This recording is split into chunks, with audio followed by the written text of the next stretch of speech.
بسم اللہ الرحمن الرحیم۔ السلام علیکم عزیزان محترم، میرا نام ہے طلحہ احمد اور آپ سن رہے ہیں کلام علی علیہ السلام۔ آج کی اس نشست میں ہم حضرت علی رضی اللہ تعالیٰ عنہ سے منسوب ایک واقعے کو زیر بحث لائیں گے۔ اللہ ہمیں ان کا کلام سمجھنے کی قوت دے۔ حضرت علی رضی اللہ تعالیٰ عنہ کی خدمت میں ایک شخص نے آ کر کچھ اس طرح اپنا درد سنایا کہ یا علی، مجھے موت سے بہت ڈر لگتا ہے اور موت سے اس لیے ڈرتا ہوں کہ اس کی تکلیف سے مجھے خوف ہے۔ آپ کوئی ایسا عمل مجھے بتا دیں کہ مجھے موت کی تکلیف سے بالکل نجات مل جائے۔ تو سوالی کے اس سوال میں حضرت علی رضی اللہ تعالیٰ عنہ فرماتے ہیں کہ اے اللہ کے بندے، اگر چاہتے ہو کہ موت کے وقت تمہیں کوئی تکلیف نہ ہو تو ملک الموت سے دوستی کر لو۔ تو حضرت علی رضی اللہ تعالیٰ عنہ کے اس جواب سے وہ بہت حیران ہوا اور کہنے لگا کہ یا علی، ملک الموت سے کیسے دوستی کر لوں؟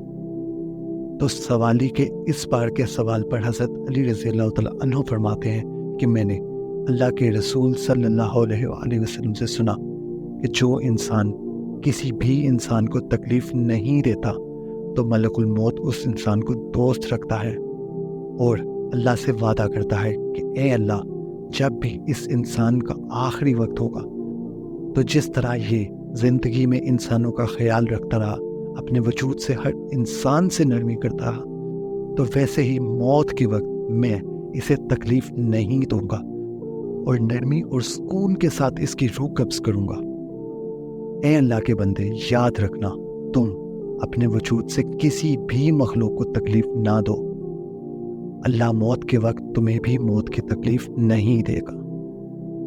عزیزان محترم، اب ہم حضرت علی رضی اللہ تعالیٰ عنہ سے منسوب اس حسین واقعے کا 4 حروف میں تبصرہ کریں گے اور اس کے پیغام کو اخذ کریں گے اور دیکھیں گے کہ اس سے ہم اپنی زندگی کے لیے کیا سیکھ سکتے ہیں۔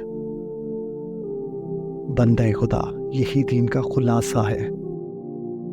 آپ کسی فنکار کو سامنے بٹھا کر رات بھر اس کی خوش آمد کرتے رہیں، غالباً اس کو اتنا اچھا نہ لگے، لیکن یہی اگر آپ اس کے فن سے تھوڑا سا لگاؤ ظاہر کریں گے تو اسے بہت خوشی ہوگی۔ اسی طرح کسی مصور کے حسن کی ستائش میں آپ انتہا کر دیں، شاید اسے اتنا دلکش نہ لگے جتنا آپ کی اس کی تصویر سے محبت اس کو راحت دے گی۔ بندہ خدا، اس روزے کا بھی کچھ حاصل نہیں ہے جس کے بعد کسی بھوکے کا احساس نہ ہو۔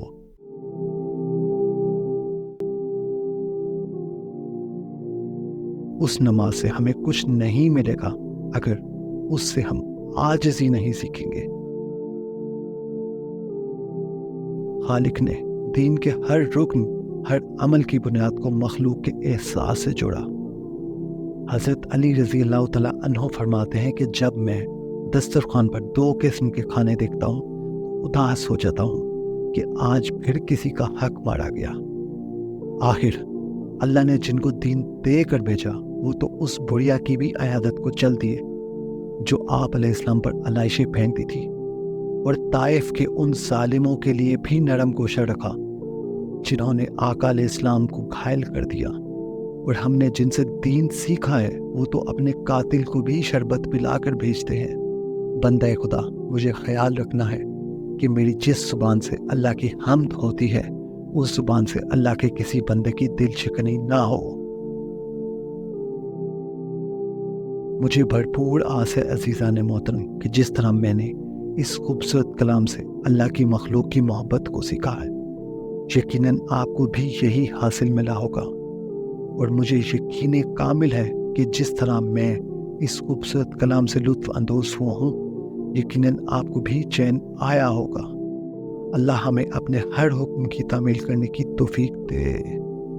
آپ اگر میری اس کاوش سے کچھ سیکھ رہے ہیں اور اگر آپ چاہیں تو مجھے سپورٹ کیجیے اور کلام علی علیہ السلام کو دوسروں تک پہنچائیں۔ کلام علی علیہ السلام کو اپنی اہم زندگیوں میں لاگو کیجیے اور اپنے طرز زندگی کو اپنی آنکھوں کے سامنے بدلتا دیکھیے اور اسے دوسروں تک پہنچائیں۔ آپ اپنا اور اپنے پیاروں کا خیال رکھیے۔ اللہ آپ کا حامی و ناصر ہو۔ اللہ نگہبان۔